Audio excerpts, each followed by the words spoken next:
I took one electric car and one electric motorcycle for a ride for 7 days in the city of Singapore. Fun fact, it goes really fast. More fun fact, it goes very, very, very, very fast. It's at 12% right now, and the remaining time is almost 7 hours. There are more than 10 million electric vehicles in the world.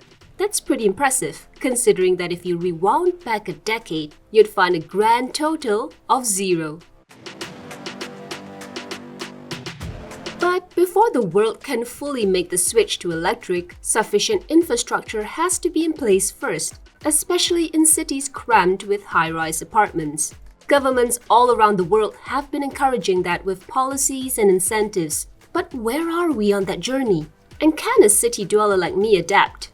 Here's what I learned.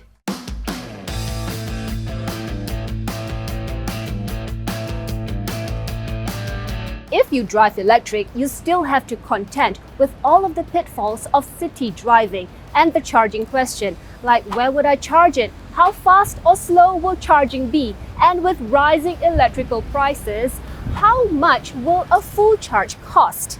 So I'm here to trade my private transport in for brand new electric vehicles for the week, just to see what are the pain points and the plus points.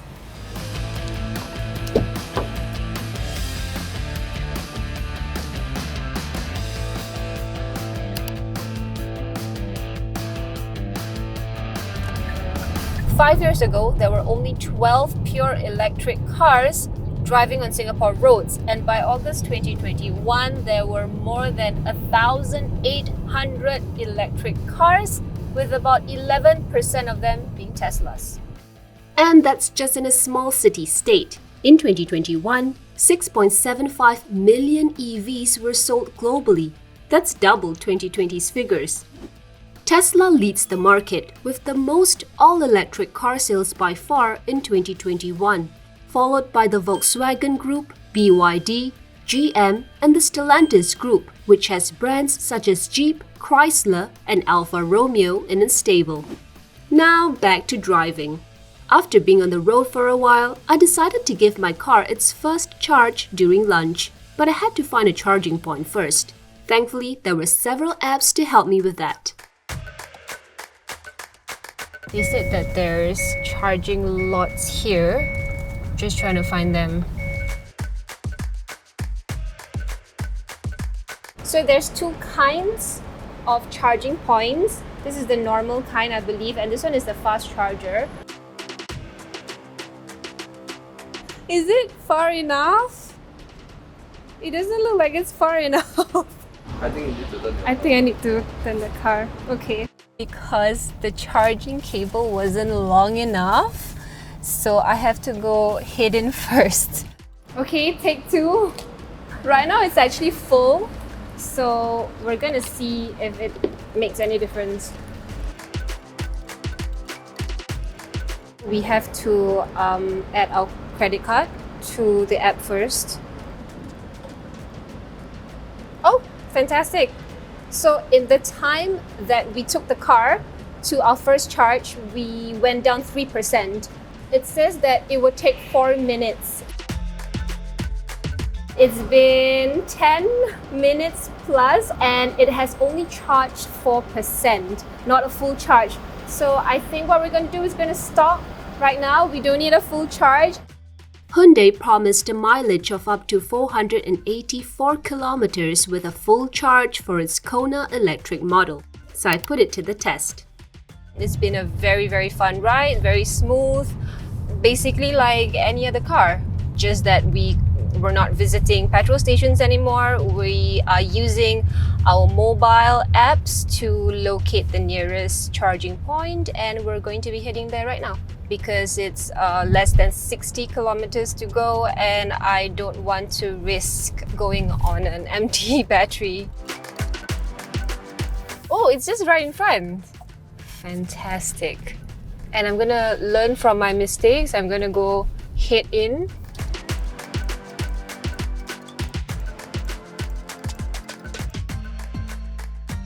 This is a slow charger, so I'm gonna plug it in and see how long it will take. The battery level does say that it's very low right now. Let's see how long it would take. So using a slow charger, it's at 12% right now, and the remaining time is almost 7 hours. It's charging, but slowly and surely. I think it's a little bit too slow, even with this service being free. So what we're going to do is we're going to juice it up to maybe 15 or 20%, and then we're going to find a fast charger to see how long it would take, because I'm not sitting here for 7 hours. I'm very highly aware that I have very little juice in my car now, so we're gonna find a fast charger as soon as we can.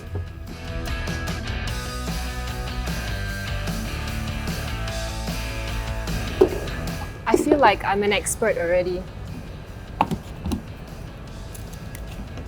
Okay. 48 minutes, which is a big improvement. We're gonna go grab some coffee and come back in about an hour. It's at 84% charge. Within the 45 minutes it took for me to grab some coffee, and there's 16 minutes to go to 100% charge. So I think that's pretty good. We're gonna stop charging here, and then we're gonna see how much it costs. And it's only $15.36.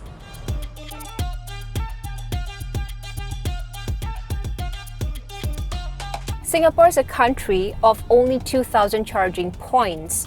The city-state aims for all vehicles to make a switch to clean energy by 2040, but there's more than 950,000 vehicles on the road today, including cars, motorcycles, buses, and taxis. So how is that going to be possible? There are currently about 1.4 million public and private parking lots in Singapore, spread over 12,000 car parks. Building a wider EV infrastructure in such a densely packed place has its challenges too. Within the next decade, the country aims to have 60,000 EV charging points across the island, of which 40,000 are in public car parks and the remainder in private premises. There is a range of innovative products out there. Peter Mock is the Managing Director of the International Council on Clean Transportation in Europe. For example, you have those lampposts where you can plug in your electric car and charge it. It doesn't take up lots of space, it's relatively cheap and can be rolled out throughout the city. You have a lot of supermarkets nowadays in Europe that allow you to recharge while you are shopping in the supermarket, and they have charging infrastructure on their parking lots. And I think that's a very intelligent way, because you're using space that is there anyway, and you involve the private businesses that can build up the infrastructure. What we want to do is look at electric vehicles. And that's not just cars, right? I've ridden more than 13 years, longer than I've driven. So I'm here to pick up an electric motorcycle from Italian manufacturer Energica, trade in my Triumph for a couple of weeks, and see if it would compel this biker to make a switch. We wanted something that was on two wheels. And in the market, there are a lot in the China ones with the swappable batteries and not. And we looked around, and the best bike possible to bring onto the market would be something really high-end. Energica would be that one.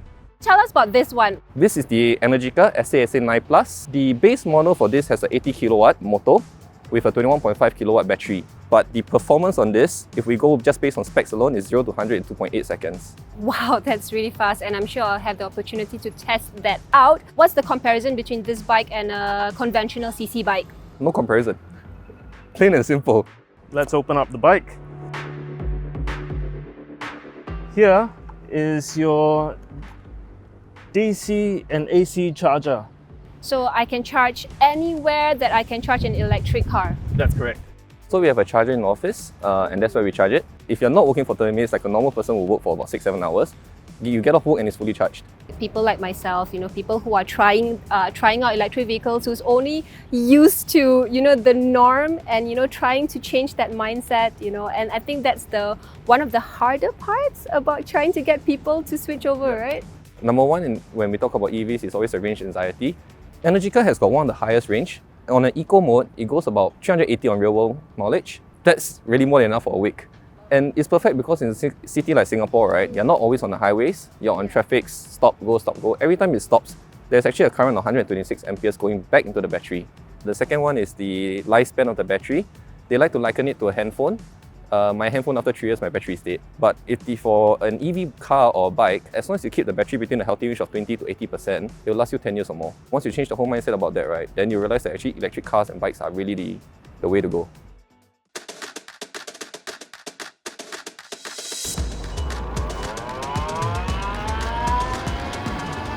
The global motorcycle market generated sales of around $109 billion in 2021. And motorbikes and scooters remain the primary means of transport in countries like Vietnam and India. I took a ride down to Scorpio Electric, the first electric motorcycle brand launched from Singapore, where founder Melvin Goh introduces to me the X1, a premium electric scooter. We have a range of 200 kilometers, so I think that's a very good range for city riding. Top speed is 105 kilometers an hour. There is a charger port here, which you can charge from any car charger. What were the things that you saw could be improved in the market? The connectivity is something that is a must for the future. So we have a lot of function on the apps. We tell you, you can locate the charging location, the battery condition, everything is both on the phone and on the apps. Scorpio, as a company, you are a startup. What has been the biggest challenge, breaking into the electric motorcycle market? We are short of talent.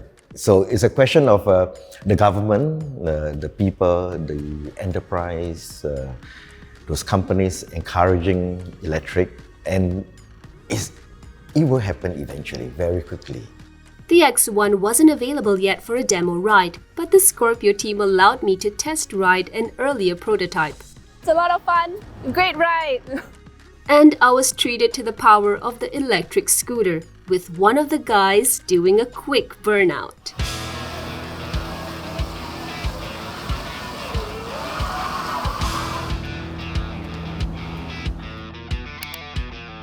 After days of heavy usage on the Energica, it was time for a juice up. It's charging right now. The lights will light up, the dashboard lights up. It's at 39% now. So this electric bike, as long as I've had it, I've brought it through the ringer. I've ridden in the rain. I've ridden more than 150 kilometers, and it's only at 39%, now 40%. When I got it, it was almost 95%, so that's pretty good for a week's worth of riding. So it says that there's 16 minutes left for a full charge. That's pretty good. So that's just enough. That's not even enough for a coffee. From 40% to 80% charge, it's about $3.44. The electric bike is definitely heavier, but not necessarily harder to ride.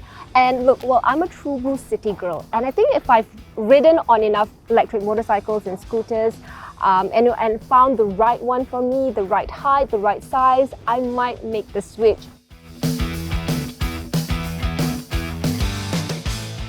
Back in the Kona, I decided to do a last charge. And I ran into another problem. I know from own experience also in urban areas, you find a charging spot and then it's either broken sometimes or it's occupied by another vehicle, sometimes even by a combustion engine vehicle illegally parking there.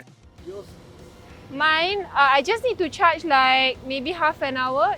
In my case, it was too many cars, too little charges. Okay, never mind, that one is done, I will go over there. This is one of the issues when you have reliance on public chargers. You have to wait in line or queue up because sometimes when you go to a charging point, you realize someone's already using it. After 20 minutes of charging, my fee was just $5.19. In 2021, the European Commission made headlines after it presented the world's first tangible plan to target carbon neutrality. It included a de facto ban on producing new diesel and gasoline-powered cars by 2035. But how will it be implemented? Peter explained. Every new car in Europe has to be electric. For this in Europe, we basically have at 3 different layers we have important regulation. At the European level, the highest level, we have an EU-wide standard for new cars. The good news is that the manufacturers, which in the past sometimes tended to oppose these kind of restrictions or the plans, they are pretty much all on board. Then at the national level, we have subsidies, we have tax benefits for electric vehicles. And for example, in France, we have a very interesting system, a bonus-malus system it's called, where those vehicles that have low emissions, electric vehicles, they get a bonus. And that bonus is financed by those vehicles with high emissions. And then at the lowest level, at the regional level, you have a lot of different incentives in place or measures in place. And we have many cities throughout Europe that have announced that you cannot go with a combustion engine vehicle into that city anymore from 2025 onwards, for example, in Bergen, in Oslo. And these targets are very important symbolic measures because that, I think, changes the mindset of consumers, and they know that if I buy my next car, it has to be electric, otherwise I cannot get into the city anymore. It's been a very fun week.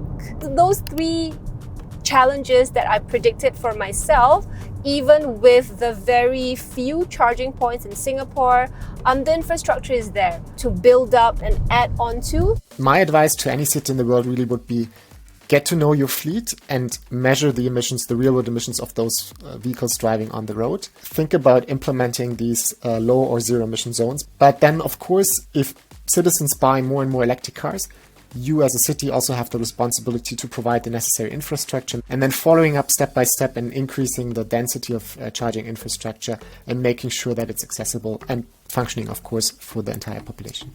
And one thing's for sure, in 2 decades or even less, the landscape of road transport will look completely different, as an electric future is probably here to stay.